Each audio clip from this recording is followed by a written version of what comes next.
Yo, what's the vibe? RasLunacy is a YouTube channel documenting Aaron's Rasta/spiritual journey. That being said, I do not condone the illegal consumption of drugs in any way, shape, or form. Persons under 18 should not be watching my videos. Thank you. What's the vibe, guys? RasLunacy back again with another video. In today's video, we're going to be talking about one's higher self or one's true self, or whatever the other ways you can refer to being who you actually are in your deep down inside, being who you want to be. That's what the topic of today's video is going to be. Along with this, I'm going to be saying thank you for you guys, because obviously I'm not subscribing to myself with 500 different channels, but thank you to you guys for 500 subscribers. It's a milestone that I was anticipating to reach, but at the same time, when these milestones happen, you just don't see it coming regardless, you know? I don't know, it's hard to explain, but let's get down to the topic of the video. So what is one's higher self or one's true self? Well, in my opinion, one's higher self or one's true self is all about who you are in your soul, what the things you like, the things you do that bring you fulfillment, the things that people can do that will give you true fulfillment, the things that you do that bring you true happiness. And I don't mean things that give you temporary happiness. Like, everyone likes sex, everyone likes temporary happiness, but there are people out there having sex gives them something else outside of just sexual pleasure. It gives them a sense of comfort and a sense of, there are people out there truly enjoy sex, and that's okay. We all have different things we enjoy, but outside of that argument, what your true self or what your higher self is, it's you in your most raw form. It's your essence. It's who you were as a child. It's who you were before society, friends, and family changed you and molded you into the thing you are, which is most of the time a little bit of who you really are and a little bit of what everything has transformed you into. But to a lot of people will have this mold, what they've formed, and what people have forced onto them, this mold.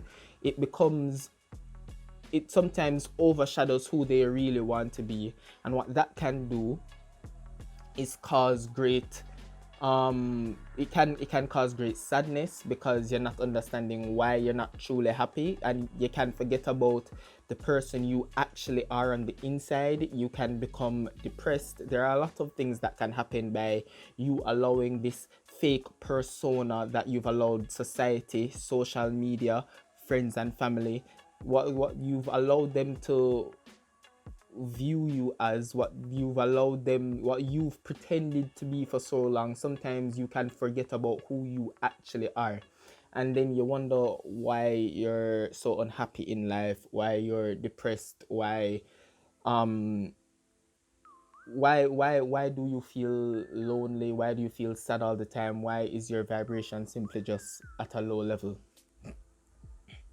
But that's basically a synopsis of what your true self or what your higher self is, and I'll get into now not the what, but why would someone want to become their true self. There are those people out there what will say, listen, the person you are back in the day, people need to mature, people need to change, and people need to become better versions of themselves. And whereas all of that is true, whereas people need to mature, people need to grow up, people need to become better versions of themselves, you can do all of these things without forgetting who you truly are at your core.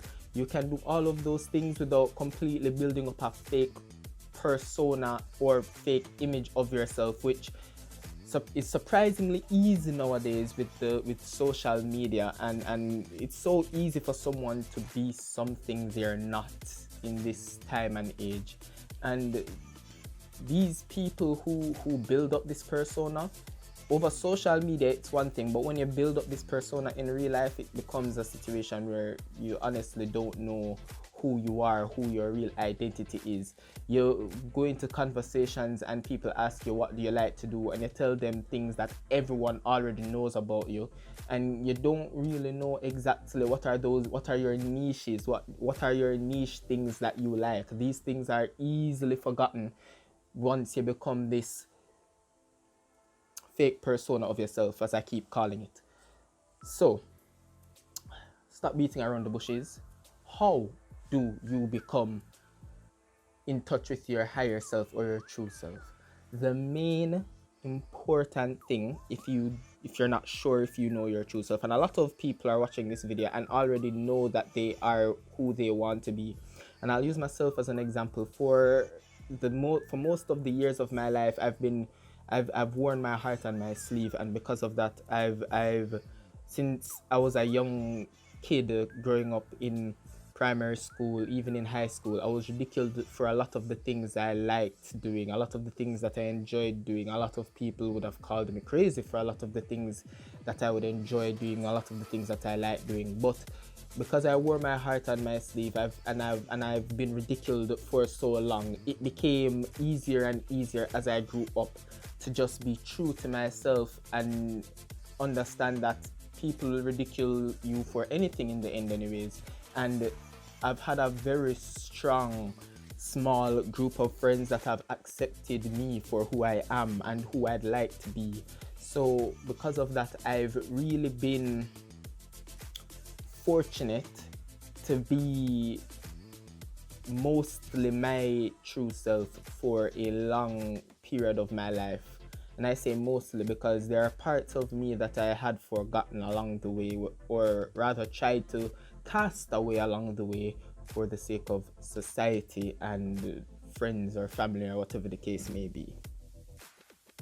Continuing, how do you become your true self or your higher self? The biggest thing, the biggest help, and the thing I'd suggest over anything would be meditation. Why meditation?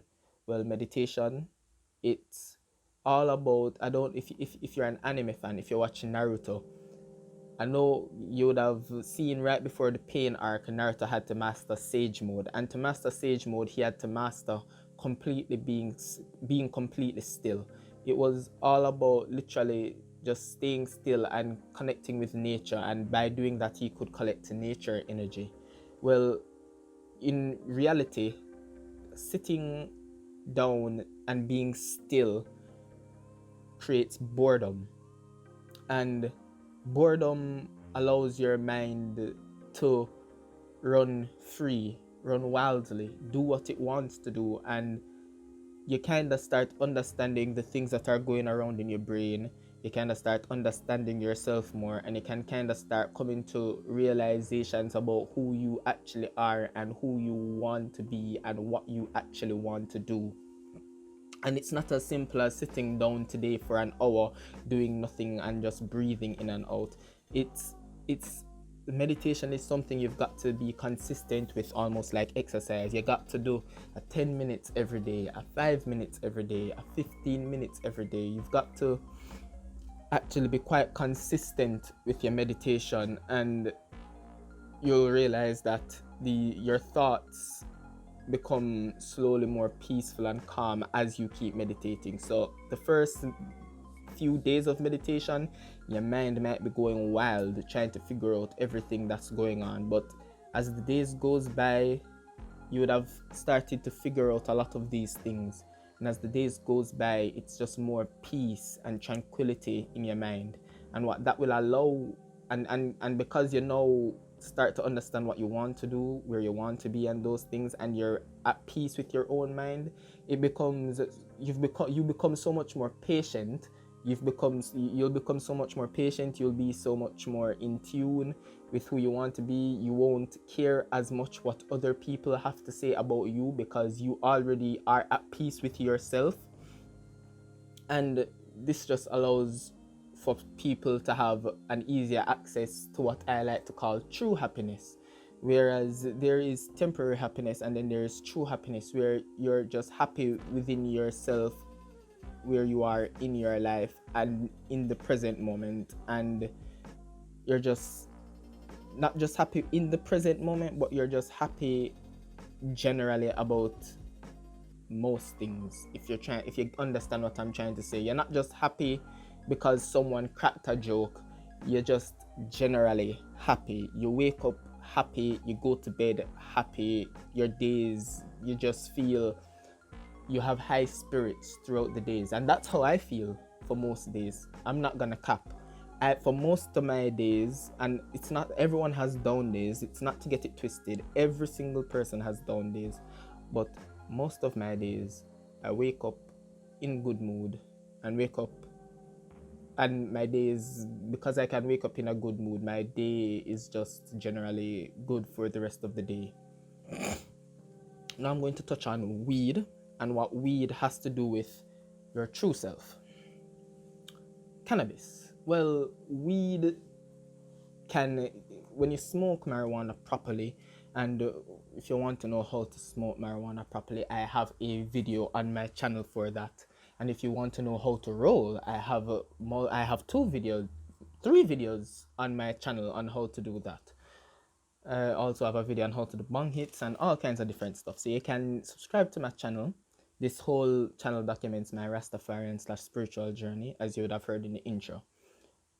However, back on the topic, how does weed relate to all of this? Well, when you get high, you can start to think from different perspectives more easily. You don't have to, but it's easier for you to accept and think in different patterns and therefore understand different perspectives. So, for example, and I used this example when I was talking to someone yesterday, but for example, it's like, for example, you look at the moon and you see a P, and I look at the moon and I see a Q. In your head, you're saying, this guy has no idea what he's on about. It's obviously a P. I don't know how he sees a Q. This guy's dumb. You get me? And then I could say, well, I see Q, and that's my truth, but I understand this person's perspective and why they see a P. And then there's that one guy who actually smokes the joint, and he's probably gonna say, well, damn, if you turn it upside down, it's a D. So it just means, it to me, weed just kind of allows you to think more freely. It's not that it makes you smarter or anything. You just are more you're more accepting of things, and you can think of things not just in your same logical, like everyone thinks in a very patterned kind of way based on things that they've experienced in the past and stuff like that. But what weed allows for you to do is say, screw all those experiences and patterns that you've built up till now. Let's think about this with a clean slate. Let's think about this without let's think about this without having a perspective to begin with. Let's just take it in openly, and from there we can start drawing conclusions afterwards. So that's it. So how does this relate to being your true self now? Well, when you get high and you start to think, and especially if you start smoking alone, you'll start to think about your own life, and you're gonna start questioning stuff. You're gonna start saying, am I really happy doing this thing? For example, like maybe let's say you're a football player, you might think to yourself, damn, do I really like playing football? Or is it that this whole time I wanted to play hockey, but my parents wanted me to play football, and now I just got forced into the situation doing something that I don't really enjoy to do. It gives you that kind of open thinking, and by questioning things, and this is a bit unrelated, but also people who smoke weed will start to realize that, yo, this shit's not as bad as people make it out to be. Why do people demonize it? And then you can start thinking about how social media and how society has demonized it for so long, and how a lot of the things that we were told are bad are not just necessarily bad. Those kinds of thinking, when you start to think this kind of way, You can start to have different perspectives. You don't just think in a straight line anymore. You can think zigzag or squiggly or swirly. It doesn't matter. You can just think differently now.